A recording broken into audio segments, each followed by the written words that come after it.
Snake Cinema Podcast stepping in. Your one-stop review, let it sink in. Hip-hop vibes, we break it down. Laughs and insights all around.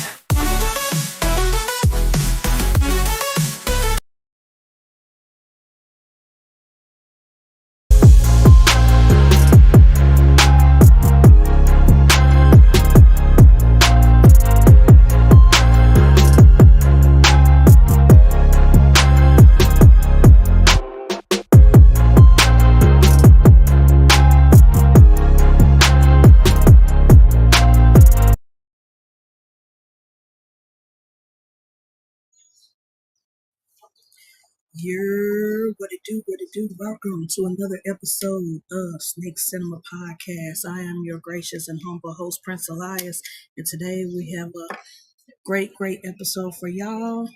But first, this episode and every episode is brought to you by ENT Reptiles, Orlando and TJ. I appreciate y'all for always supporting the channel and supporting your boy. Not really new news as far as Hollywood goes. This has been a very slow week as far as pop culture, movies, music, all that jazz. But I've been busy. It's almost the end of the school year. Very bittersweet time. We've been super busy with field trips and graduations and end of the year parties and stuff. And we just had Teacher Appreciation Week, and my admin and my students have spoiled me to death. I told them, because y'all know about my tick allergy, I told them there are a lot of things I can't eat. A lot of candy, a lot of sweets and stuff, anything made with milk, dairy products, gelatin, I cannot have. So I said, so they was like, my students was like, well, what can you have? What can you have that won't kill you? And I was like, popcorn, just plain, simple popcorn. And when I tell you my car is filled with popcorn, it is hilarious.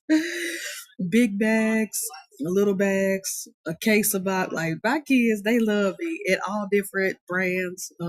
I told them my favorite brand is Skinny Pop, and then there's another brand that's like gluten free and a whole bunch of pure, no additives and stuff like that, and they went crazy. Like I said, my students love me, and I love them. So Teacher Appreciation Week went well, and yeah, but I just been super busy, super tired. Like I said, this is almost the end of the school year. We got two more weeks till summer break, and I'm still searching for a summer job, but things will work out eventually. Also, me and the Snakes have been very busy this past weekend. Weekend before, not this weekend, but weekend before last. I was invited. A bunch of creatives in Memphis do an annual meetup photo walk called Grind City Meet. But this year they decided to do something different. They selected a certain amount, I think maybe 15 people only. And I was one of the chosen people that they invited to go and tour a abandoned building, a historic building here in Memphis called the CIRCUS. And that building was in operation from the 1929 up until the very last, officially abandoned in 1986. And now they have a brand new ownership who's going to plan on renovating it and do a whole bunch of things to it, make it where it's restaurants, a hotel, and a couple of apartment complexes. But this building was so historic that even the music thief Elvis Presley and the legendary Johnny Cash both had offices there in that building. And it's 29 flights of stairs, no working elevator, and boy oh boy, my body paid for it, but it was so worth it. It's a lot of fun. I did drop a vlog Friday morning on it, so if you have not seen that vlog, go back and watch that later on. But it was a lot of fun. It was a great meetup, and afterwards I went home, showered, took a nap, and then went and met everybody for the official Grind City Meet photo walk.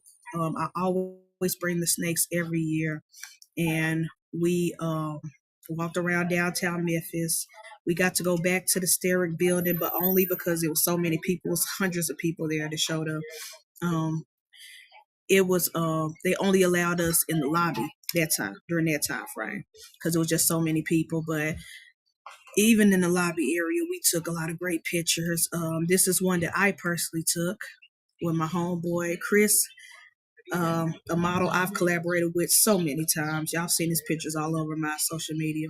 And that's him with Jasmine. So in a window of one of the abandoned, I think it used to be a bank, on the lobby floor of the Steric building. So we got to take some dope photos. But here are some photos that I'm gonna share that other photographers took with my snakes. Another great collaborator, Maddie. She had Jafar up there on her hat, and then she had Jasmine on her waist like a belt. And a lot of photographers took some dope pictures, but I think this is my favorite one so far, and this is my second favorite. And again, I didn't take these pictures; other photographers did, but yeah, that was my second favorite. Like that was just so dope how they got that shot. So we had a great time. A lot of people love the snakes, met some new models, some new photographers. They got to take some dope photos, and it was a fun time. I love doing Grind City Meet. This was the 10th year anniversary of the meetup slash photo walk, and me and the snakes, we're gonna be going every year that we can. There have been several years where I couldn't go because it fell on a weekend that me and my family were out of town. But for the most part, I think I've been to every single one in the 10 years. I probably missed 3 of them. So it's fun time. It's a tradition. And shout out to Allie and the rest of the crew that always hosted and put it on. And thank y'all again for inviting me to the Steric tour earlier that day. It was a lot of fun. It was a great adventure, and I had fun. And our slogan is "Live a Great Story," and that was one of those moments, those experiences where I feel like I lived a great story. Anywho's, let me talk to the people in the Chizzy Chats this morning. Let's see. Oh, we got Orlando and TJ. What up? Good morning. Good morning. The sponsors, I appreciate y'all. Seem like some people are still asleep this morning, which is a people gonna trickle down. Shout out to the replay gang, hashtag replay gang. Yeah. But yes, I appreciate y'all for real. I love y'all both. Thank y'all so much for all that you do and all your support. Let's see. Let's see what else. What else? Later on tonight, later on this evening, I think it's 6 p.m. my time, Central Time. I will be a special guest on Untamed and Unhinged podcast with Chris. I'll be a special. He has this new show called Stories of Keepers, Breeders, and Breeders, and he's had 3 episodes so far, and I am today's guest for episode 4. So I'm super excited about that. He gave me a list of questions that I love, and I can't wait to answer those. And so tap into Untamed and Unhinged podcast. But who knows how the conversation is going to go, because one question alone could spark a whole deeper conversation. But I love the questions that he sent me.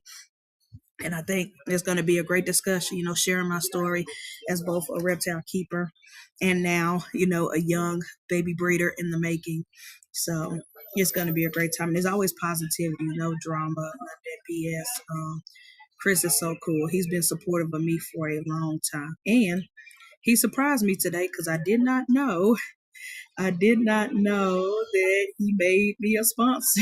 So he surprised me when he sent the reel and announced that Creative Reptiles is now partnering with him. And so I'm down.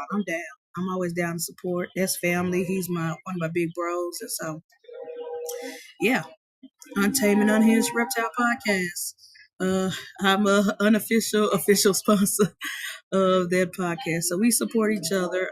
So it's great. Super excited. So yeah, tap in right before you watch Sophisticated Ignorance. Come and chill with us, or you can hit the replay. 'Cause I think I believe it's gonna be around the same time as OTP. So if you rather watch OTP with DJ and them live, that's cool. I'm not gonna be heartbroken or bitter about it. Watch them live and then come back and watch our episode. Replay gang, hashtag replay gang. But just yeah, come and have a good time. Whatever you choose, have a good time. And so I will be busy all day today as far as podcasting goes. All right. Enough with the pleasantries. This might not be a very long episode because I just want to talk about two things and they kind of coincide with each other actually, surprisingly, which I did not I did not pre-plan that the theme would be pretty much the same. But after watching this particular film that I was highly looking forward to, and I had much anticipation for it ever since I saw the trailer, and then with everything that went on with the Met Gala this week, at least on social media, well, even at the Met Gala, because it was some protesting going on, and somebody actually got arrested down there. So it's just the theme of today's episode is pretentious rich folks who cannot read the room and um, overall disappointment. So first, let's do the movie review. Let's talk about the movie review that I wanted to talk about today that I was highly anticipating when I saw the trailer maybe a month or so ago. And that is Mother Mary. Now, when I saw this trailer, I was so pumped, so hyped. One, because of who was playing in it. It stars Anne Hathaway, and I believe her name is Michelle Cole. Um, I thought that those are great actresses that I love, and after seeing the trailer, and it is an A24 film. Y'all know how I feel about A24. It's either hit or miss. When they hit, it's amazing. When they miss, it's terrible. But one thing I always give A24 their flowers is that they're not afraid to take risks. They're not afraid to be weird. And they're not afraid to bring out original content when it comes to movies. You know, they're not really IP heavy.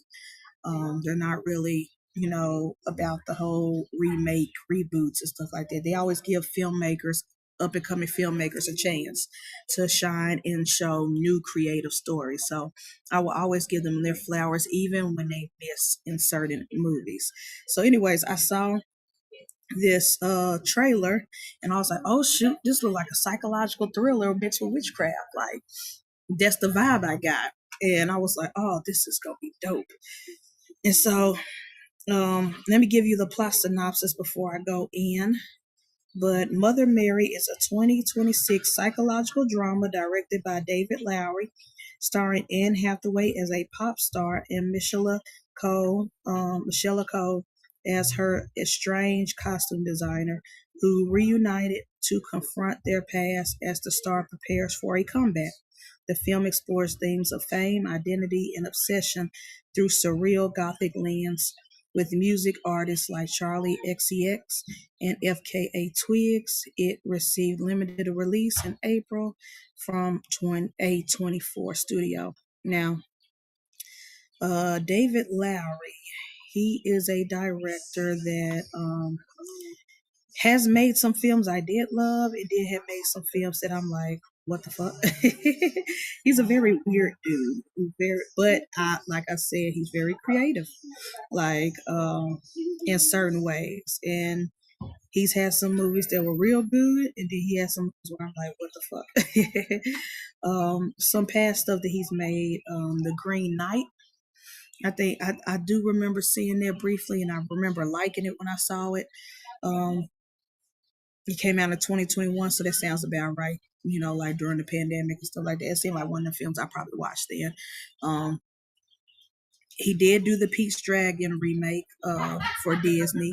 He did A Ghost Story in 2027. He did Peter Pan and Wendy for Disney, which I was not a fan of. He did The Old Man and the Gun in 2018. I do remember seeing that film, and I like that. And then he has some other films that I haven't seen, but I have heard of, but I haven't seen them. But like I said, his catalog is hit or miss. Um, but I will give people credit when they take risks as filmmakers, as writers, as directors, and they don't just stick to like um, IP or stuff that has been remade a million times. So, like I said, I went into this film with very, very high expectations because I was like, oh, a pop star versus her old costume designer, and it's mixing witchcraft and all this other. Like I was like, oh shoot, this is not shit. So let me tell you the good before I give you the critiques. The good, yes. Orlando said the cast lineup looks legit, so we will give it a chance. Yes, I think everybody should give it a chance, personally, but I do have some critiques. I do, so I'm gonna be and I'm gonna keep it real with you. So the good, Anne Hathaway and Michelle Nicole, as far as leading stars, as far as people going against each other, like actors going off of each other, acting together, top notch, top notch. If either one of them get any nominations for awards like Critics' Choice or anything like that, I will not be upset. Or Actors Guild Awards, because they acted their ass off in this film. The conversations were the believable. You believe that these characters really have friction, but at the same time they had a real genuine love for each other. Their characters, when it was intense and they were going at it, you were like, yo, like it. They acted their ass off, and I forgot that Anne Hathaway can sing. But she wasn't. But I had to remember, well, duh, she was in Les Miserables, the musical. Of course, she could sing. But her singing as this pop star was great. I love the songs. The summer songs were very catchy, very good, and I think some songs were written and performed by Charlie XCX and FKA Twigs, who did. They both made special appearances in the film, like little cameos or whatever. Um, and so I think they also contribute to the music and stuff. And it was great. I really did like the music and the style. My guess, sis, thanks for tapping in. I appreciate you. Good morning. Uh-oh.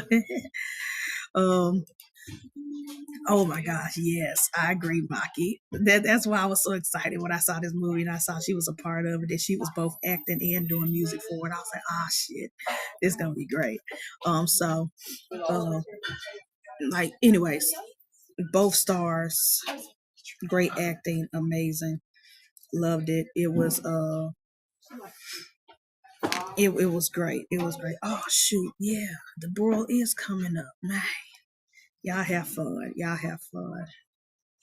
I wish I could make it down. Let's see. Let's see. Nikki, appreciate you, sis. Thanks for tapping in to the show this morning. And Nikki, what was thank you for this week. This week alone, you have really been a good friend and a big sister. We appreciate you, Nikki. You are a real one. You are a true ally. For real. So, anyways, pretty much the two best friends who started up together in the one is the star, the other one is the designer, and as they both ascended and got bigger and bigger into Hollywood and into the world sphere, they grew apart. And so throughout this film, you're learning why was there such a strain? Oh, so brother, thanks for tapping in. Why there's such a strain and why they resent each other, why they don't talk to each other anymore. Because Anne Hathaway's character eventually comes back to the fashion designer, like, I need your help. I want to make a comeback. I want to do this, do that, and I need you to design an outfit for me. So, like I said, their acting was top notch. The music was great. I really enjoyed the songs, the performances. But then this is where I have some the designs, the fashion, the cinematography, the gothic style, all that beautiful. This is a beautiful, beautiful film to look at and see, and the visuals were amazing. But this is where I have my critiques coming in. Basically, basically, this is a character study film. This is a story. This is a film where you're learning people's humanities, their flaws. You see the worst of them. You see the best of them. But it's very talk heavy. It's very there's a lot of talking and less action, which is my critique. It's very exposition heavy. You're going to get a lot of scenes where it's just the characters talking to each other, and it's like, okay, so when stuff gonna happen, when stuff gonna progress, when stuff. So there was a part in the film where I did actually look in my watch to see how long we got in this movie, because I was like, man, it don't seem like nothing happening. I'm waiting to see some ghosts or some witchcraft or some, or at least some drama come to a head where these folks are duking it out, fight. But it was just a lot of talking, a lot of talking, a lot of discussion. And I get it. This is a character study. You're learning about these two characters, and you're figuring out how they ended up in the positions that they are in, and whether or not they could rebuild their friendship, whether or not they could, fix the problems that they had, or will they just fail? And so I'm just sitting there the whole movie waiting for the shoe to drop, waiting for something to happen, waiting for a climax to where it's like, oh, like there was a time in this film where I really thought Michelle Cole's character was going to actually kill Anne Hathaway. I don't know why. I guess because of the whole gothic, melodramatic things and the fact that her character resisted Anne Hathaway's character. I was like, in my head, I'm like, she's going to murder her by the end of this movie. Like, she's going to go so deranged and so upset that she's filled with so much rage that she was going to kill her. That didn't happen. And so I'm not spoiling anything. That did not happen. But that's what I was thinking the whole time. I'm like, okay, how is this movie going to end? How is it going to? Because it was just a whole lot of talking.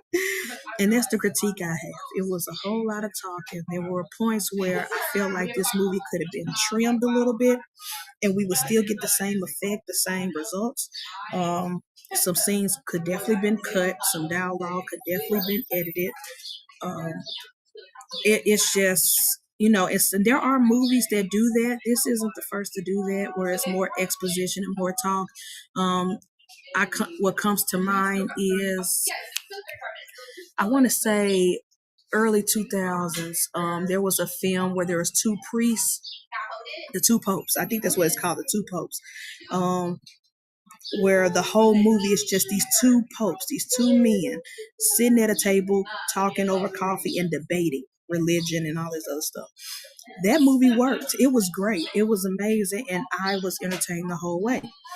I feel like this was kind of like that, but when you dealing with the themes that you're dealing with, when you're dealing with these characters, when you're dealing with a pop star and a fashion designer, you want to see more action being done. You want to see more things happening. You want to see them work, at work more, working on this design piece, not sitting in the room talking and arguing. You know what I'm saying? So sometimes that can make or break a film. And for me, it could have been trimmed down some. The pacing was so like I said, there was a point where I was looking at my watch like, okay, when is this gonna be over? When something exciting's gonna happen? Um, and that's unfortunate. I did have a little bit of disappointment with this film, and it did not meet the expectations that I thought I was getting when it came to um, an A24 film that is a drama. And they did now. When it comes to the whole witchcraft stuff, they did have like a seance. They did deal with a possessive spirit, but I feel like it could have been further. I feel like they really didn't do much with it. They did, like I said, they did have a seance scene, but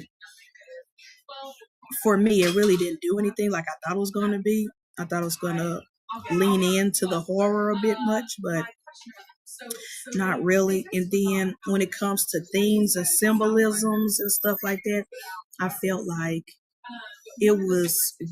some of it was way too on the nose. Some of it was like, okay, you could have reworded this or restructured this where it wasn't like, see what we did there, see, like wink, wink, nudge, nudge. And so I will say this, as far as story goes, as far as plot, as far as action or lack thereof, I was highly disappointed. I didn't get what I thought I was going to get out of this film. However, their acting and the singing and the cinematography, I really did enjoy. I really did. The good did slightly outweigh the bad, just slightly. But I guess, because I went in with super high expectations, and that was probably my fault. That's my fault. I should have tempered my expectations much, because, like I said, A24 is one of those films where it could be real good or it could be real bad. Luckily, this isn't real bad. This was actually middle of the road. So I honestly would give this a 6.5 out of 10. For me personally, but I do recommend people see it, people watch it, because there's it has a high cinema score, audience score, and critics. People loved it. I know some people who actually saw it and it was like, yo, this was dope. I like this. So maybe if you watch it, you get something out of it different than what I got out of it. But it was just, it really did. I guess my expectations was way too high. So, but the visual styles, the cinematography, and Anne Hathaway and Michelle's performances, beautiful, great. Like I said, if they get nominated for any type of acting awards, I wouldn't be upset. I wouldn't be pissed off at that. You wouldn't get a rant from me. I'd be like, yeah, they deserved it, because they really did good, and especially Anne Hathaway, she really did her damn thing. But yeah, I unfortunately I was disappointed in ways, so I had to give it a 6.5 out of 10. But I would recommend that people check it out, especially if you're tired of getting the same old stuff and you wanted something different, something new, a story, something that's more original. Definitely check it out, because you might end up loving it better or more. Just temper your expectations of it. But like I said, I love the music. Charlie XCX, FK Twigs did not disappoint. Anne Hathaway's voice is amazing. It's beautiful. I had to remind myself that she was in a musical before, and she sang. So, so yeah, the stuff is dope. The stuff is amazing. I do like Mother Mary. I just wished I loved it. I hate that I did not go out loving it as much. But it is what it is. Can't win them all, you know what I'm saying? Let's see. Bosa, I think I said hey to you, but if not, good morning, Bosa. Let's see. ENT Orlando said, facts, we love and need more people like Nikki. Of course, of course. Nikki is such an ally. I thought the rainbow logo was for us.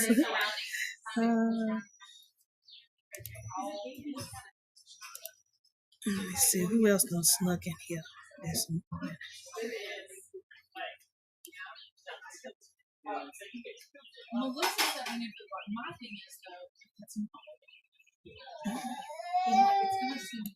Niece. Benna, thanks for tapping in. Appreciate you. Ashley, BFF Ashley, thanks for tapping in. I appreciate you. All right, let's see. Okay, so that was Mother Mary, my review, my thoughts, my ranking. Now let's talk about something that's just as pretentious and tone deaf and off the wall as Mother Mary in the themes of Mother Mary, and that is the Met Gala. Now, I will be honest. I'm a photographer, videographer. I love and respect fashion in the fashion world.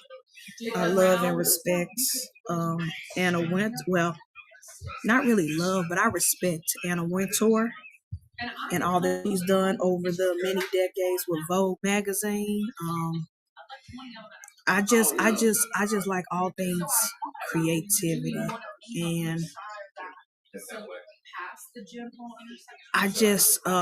I'm gonna try to give a little bit of grace because in the past, especially last year, um I did talk about the Met Gala and how it is a rich person's event, but it's for charity. Like the money that these celebrities shell out does go to a museum for art, and it goes to other things. But this year, it just missed the mark. It was very tone deaf. Alan, Tiffany, thanks for tapping in. I love y'all. Appreciate y'all. It's good. Um, and that's what's the consensus all around social media. Usually I be looking forward to the Met Gala. I don't watch the live coverage on TV and stuff like that. I usually just wait and look and see the pictures posted on social media. Because the photographer in me likes to see what people are wearing. Every year is a different theme. I didn't even look to see what the theme was this year because I didn't care.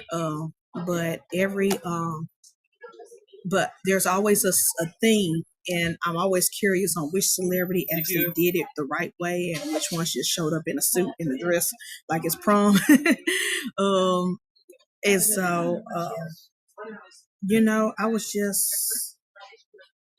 I just did not care for this year's Met Gala.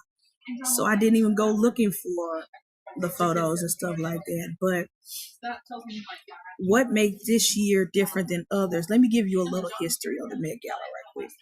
Just a brief history.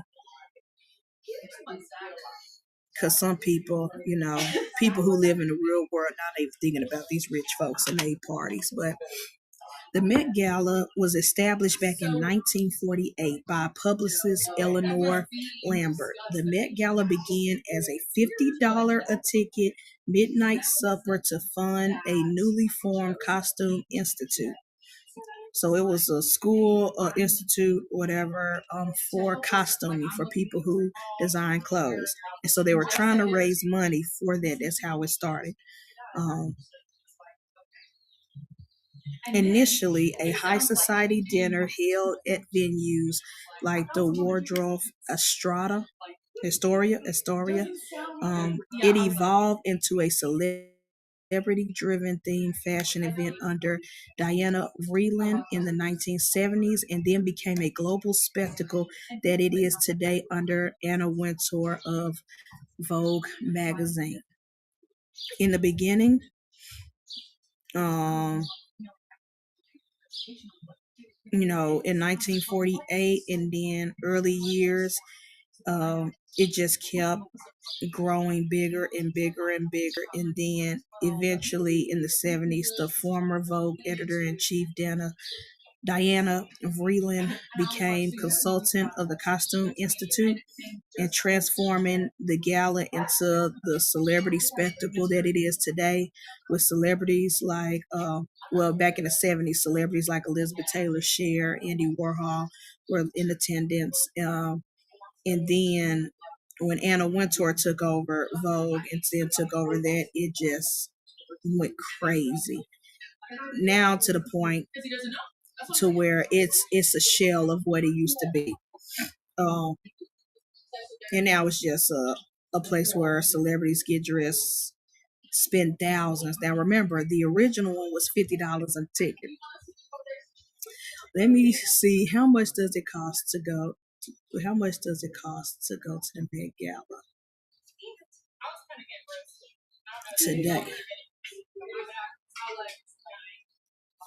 A ticket now, these celebrities are shelling out $100,000 per ticket per person. Tablecloth for individual tickets. If you want a table of 10, like if Jay-Z and Beyonce want to get a whole table for them and their crew, it's $350,000 for a table. Just imagine that type of money just to go eat probably some bland stale chicken and green beans and dress in fashion suits. But this year, so what's with the controversy? Why this year more than any year were people upset, pissed off, going off? And why were there even protesters there at the Met Gala? And end up getting arrested out there. Because Mr. Amazon, Mr. Billionaire, was the biggest corporate sponsorship, and that drove everybody into a frenzy. So here are the key points. The Bezos boycott and protest. The biggest scandal involved Amazon founder Jeff Bezos and his wife acting as honorary co-chairs and lead sponsors. Protests organized a ball without billionaires event, and activists protest the sponsorship due to working conditions at Amazon, including placing urine-filled bottles near the venue, because the whole story about Amazon workers not being able to go to the restroom, and some of them had to pee in bottles and stuff like that. So protesters went to the Met Gala, and outside the venue they were leaving pee bottles. That's nasty. I ain't doing all that. But to boycott Jeff Bezos. Tech Gala complaints. Okay, with ticket prices rising at $100,000 and table purchases by tech giants like Meta, OpenAI, Snapchat, many critics and fashion fans labeled this year the Tech Gala instead of a fashion event. So pretty much the tech bros took over. It was no longer about fashion. It was no longer about costuming. It was no longer about art and creativity. It was all tech bro sponsorships. Missing A-listers. Several major stars, including Zendaya, who is very, very popular in past Met Galas, Cynthia Erivo, Megan Thee Stallion, and Lewis Hamilton were absent, with the speculation that some of them skipped out on this year due to Jeff Bezos being there and sponsoring. And then of course little petty dramas was going around. There was gossip that certain celebrities didn't want to be near other celebrities, so security had to go around and make sure that people like Katy Perry had to stay away from other supermodels or super artists or whatever. This Met Gala also was different because Beyonce actually came. She hasn't been there in a year. She actually showed up in attendance, her and Blue and Jay-Z. And usually stuff like that would cause the beehive and fans to go crazy, like, yay, yay. Nobody cared. This year, nobody gave a damn. And it makes sense. So here are some things on Threads that I pulled up. Some people took photos of the Met Gala and made memes. But first, here's one that someone said that I very much agree with. They said, I love fashion and art, And I can get behind the idea of a museum raising donations through a gala. I don't even mind it being sponsored by a billionaire, but I hate the context and how detached and obnoxious it feels while I'm watching children starving and dying mainly to maintain the status quo. Money does not grow on trees, and the children in Sudan, Congo, Palestine, and elsewhere are the ones paying for those dresses, which, hey, facts, facts. We're living in tumultuous times right now, and it's hard to not get political, but there's a war going on. People are dying. People are and so things like the Met Gala is very tone deaf. It's very like a slap in the face. Like, y'all can still do it. We're not saying cancel the Met Gala, but what we're saying is that the average everyday person who would normally tune in don't give a fuck anymore. Like, gas prices are high. um, Education is being dismantled. Rights are being taken away again. Like this person who posted on Threads said, Sudan, Palestine, Congo, children are dying, people are suffering, people are starving. We don't give a fuck about your Gucci suit and and all this other stuff. You know what I'm saying? And like it does not matter anymore.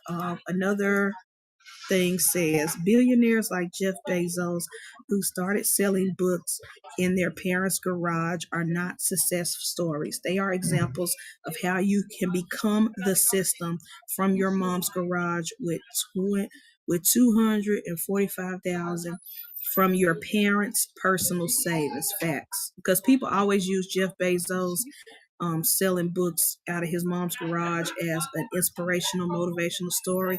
But let it be known, Jeff Bezos never was suffering. He was never poor. He was never like a self-made man. He had a lot of privilege. He had his parents' money helping him. He had his wife helping him. His wife, that's why when they finally got it, his past wife, his ex-wife, not the current one, when they got their divorce, and she took so much of that money because Amazon would not be Amazon without her. People think Jeff Bezos like got it out the bud and get him by his bootstraps. Like, no, that's not his story. His mom and his wife got him out the mud. Like, you know what I'm saying? So it's like he was always privileged and successful for so long. It's like he was not suffering. His story is not something to be admired. Um, and even now, like, and mind you, Bill Gates isn't perfect. I have my critiques on Bill Gates as well, but at least when Bill Gates became a billionaire, he was giving shit away. He was giving more money away than he was taking home, keeping. I'll give him that. But yeah, Jeff is not someone to admire. So here are some memes that I saw that really cracked me up, but it has a whole lot of truth to it and why the Met Gala this year was so lackluster and tone deaf and pretentious. Someone put U.S. politicians blinded by APAC money while sponsoring a genocide. Facts. Facts. And I love this actress. I love her so much. But yeah, this picture of her with the dollar sign as a mask perfectly uh captured. Like, I feel I don't think she thought this outfit and this costume ate as she did, because they used that and meme that real quick. Another one. I would hide my face too if I was partaking in a grotesque display of excess while others were starving. Let's see. Here go another one. Israel is still killing Palestinians, just so you know. Oh, and shout out to Heidi Klum, because no matter what, whether it's Halloween or the gala, Heidi Klum is gonna go above and beyond and make herself look unrecognizable in her outfits, like she did this one. Like, I didn't even know that was her until someone said that was her. Like, no matter what, she always makes herself look unrecognizable every time. Let's see. Of course, with Rihanna, free Palestine, Congo, Sudan, Congo, and everywhere else in between.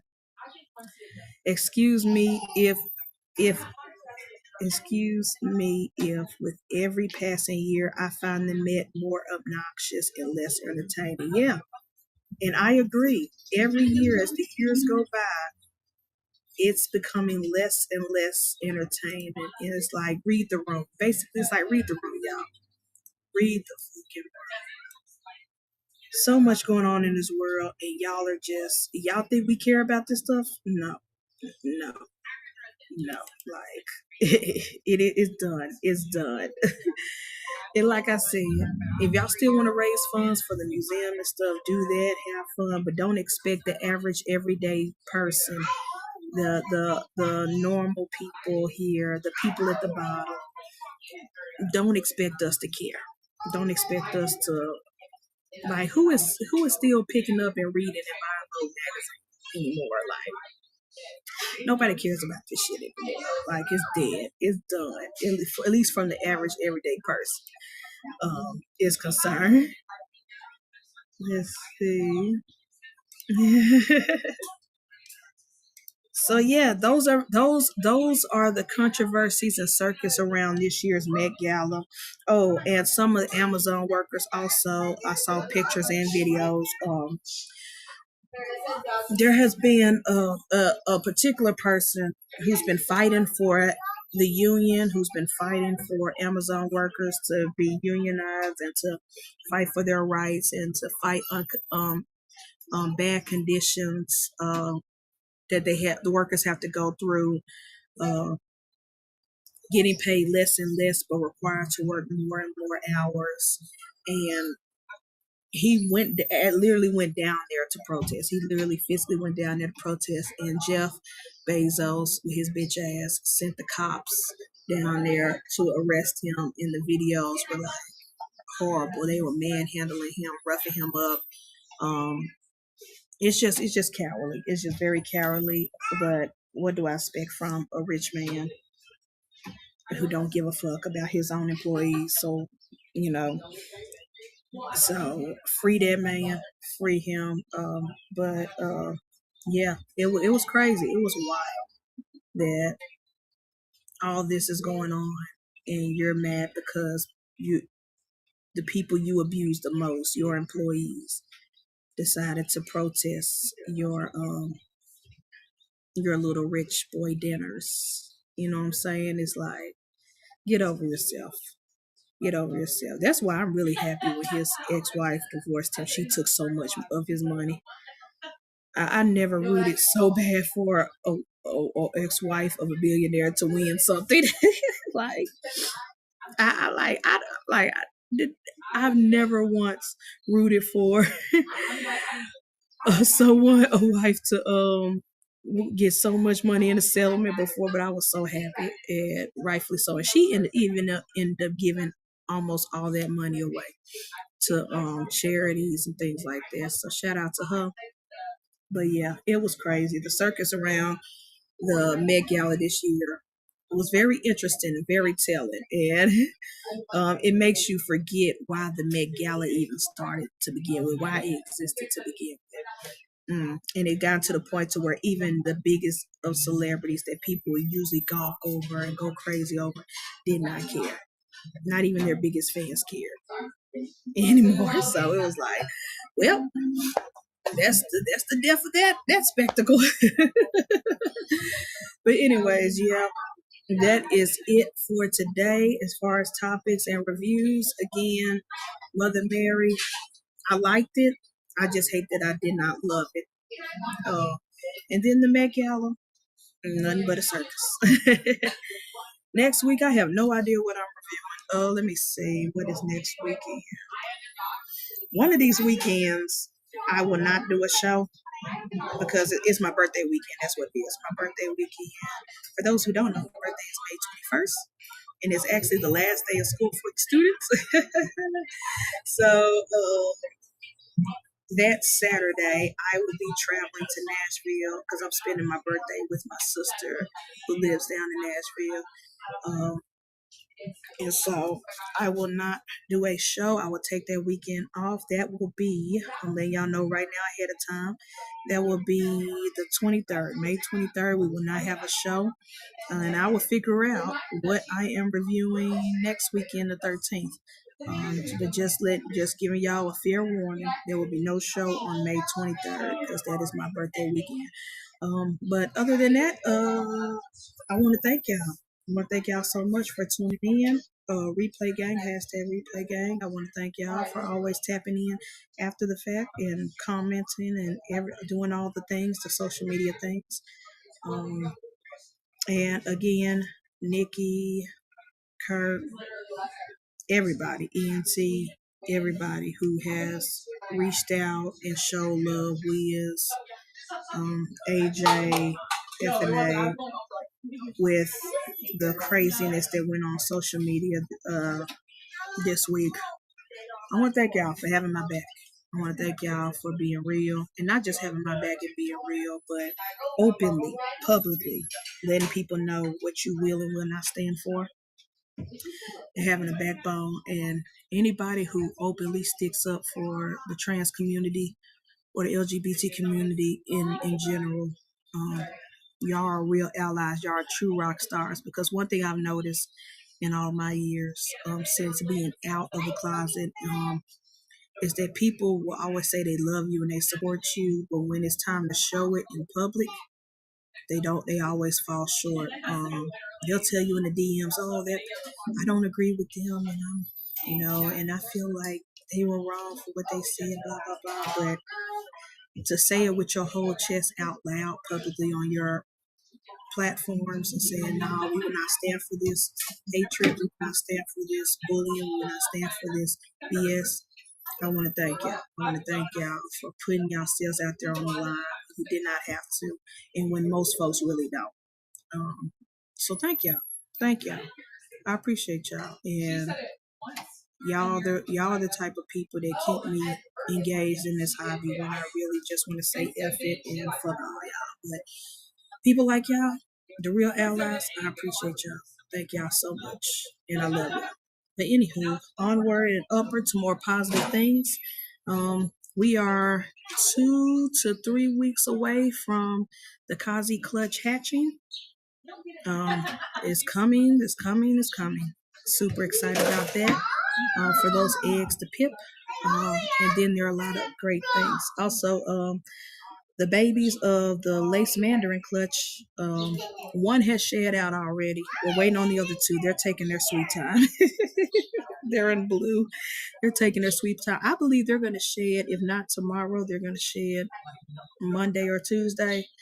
But boy, oh boy, and then I will offer them their first meals, but this waiting game. One thing about snakes, they will make you wait. They will teach you patience and make you wait. But I'm just waiting for them to shed so we can get better IDs. The baby who did shed, the first sibling that did shed, the girl, she is lace for sure, definitely lace. And I'll have to shed tests to see if she's head hypo or head pie, because that was in the pairing. The heads were in the pairing. But other than that, super excited about that outcome.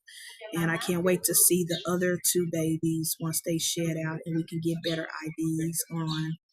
But I do believe the one that I'm saying is the all gener minus the hypo is mandarin and lace and probably and yellow belly together. Though at least those three together. But again, I will be shed testing them just for my own peace of mind, all three. But so far, the odds were definitely in my favor. Even though everybody was expecting at least one of them to be hypo. I'm happy that they're not. But anyways, I will keep y'all updated on those two clutches.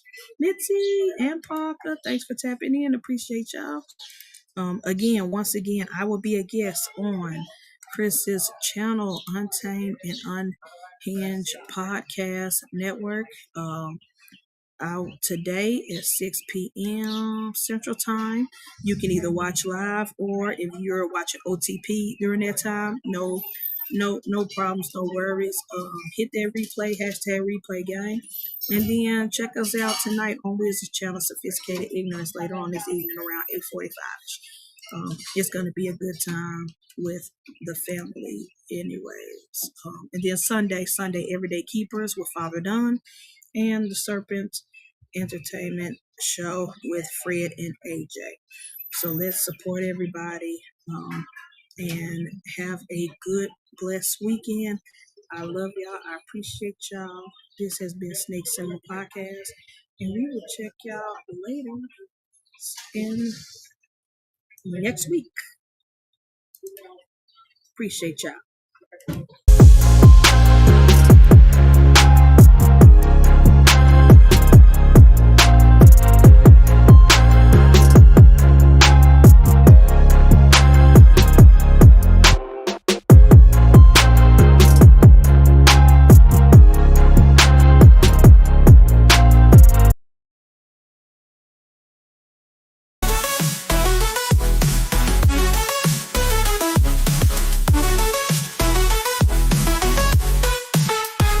Every episode.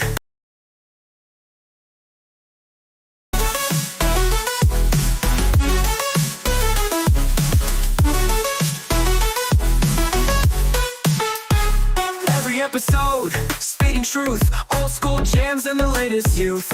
We keep it real, no